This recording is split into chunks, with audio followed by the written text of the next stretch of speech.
I could do was just stand there, horrified, as this rotten corpse of a young girl explained to me what had happened to her. She told me that long ago her lover had killed her for her money and buried her in the cellar. Now, the reason she couldn't rest, she said, was because he was never caught and because her bones were never buried properly. She told me that if I could give her a good Christian burial and find the man who had killed her, that she'd give the money she had hidden to my church.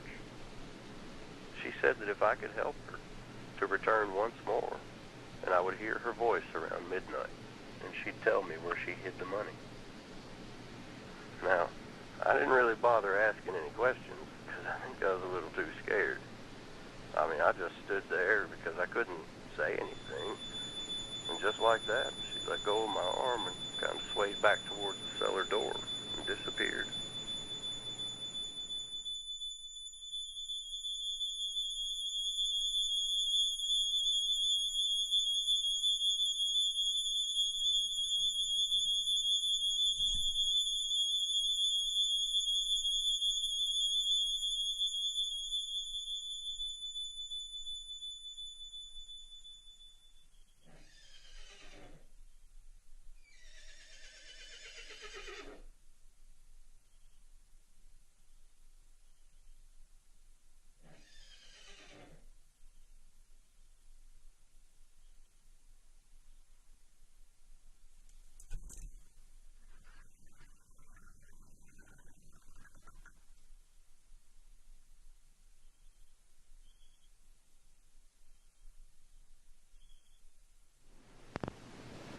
I guess I really didn't have much of a choice, whether or not to help the poor girl, because I knew the good Lord would want me to.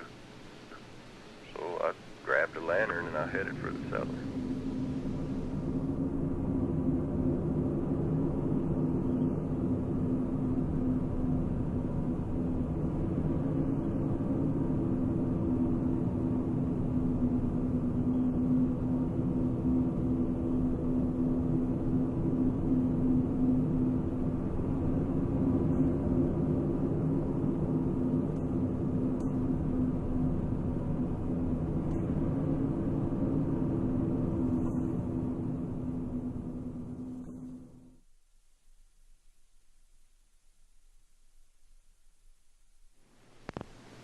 Just like she had told me, I found the remains of the girl's body buried in the cellar. I guess it must have happened a long time ago because there really wasn't much left of her by then. Just bones and a few scrap pieces of clothing.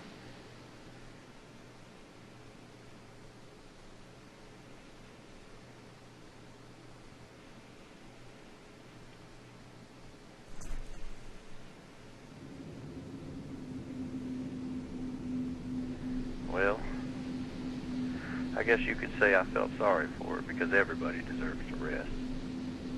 So I gathered all the bones like she asked me to, buried them in the old Winston graveyard. I said a few prayers over her grave and gave her the Christian burial she deserved. After that, I set out to find the man who killed her. I searched around by asking the oldest locals if they knew who used to occupy that house years ago. They all told me that they remembered a wealthy young woman living there with a man named John Garrett, but nobody ever knew what happened to him. Now, as soon as I heard that name, my heart sank into my chest. I knew he was the one who murdered that girl. So after hearing this, I went and got the local sheriff, and we tracked the man down to an old shack that was about 5 miles from town. We paid this Mr. Garrett a visit, and I left the questioning to the sheriff because I knew that was his kind of work.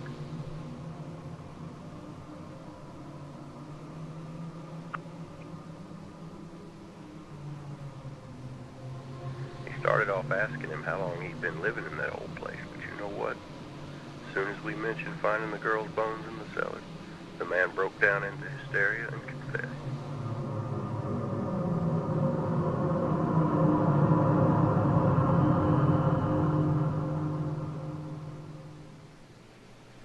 So the sheriff took him away, and I heard they hung him a week later. After that, I returned to the house again to complete my task.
next day, I returned to the house again, and I found the oak tree that the girl had spoken of.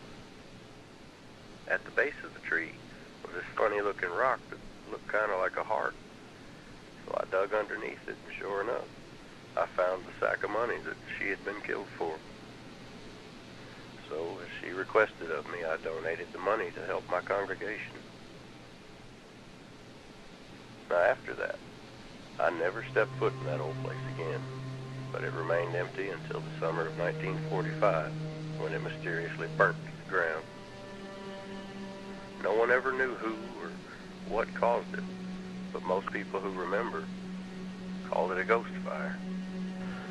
Now, I never knew for sure if my actions had put that poor girl's spirit to rest, but to this day, they say that if you walk by that stretch of land where the house used to stand, you can still hear that poor girl crying.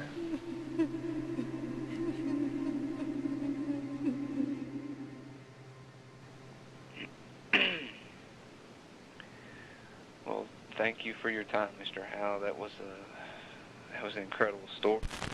This is Simon.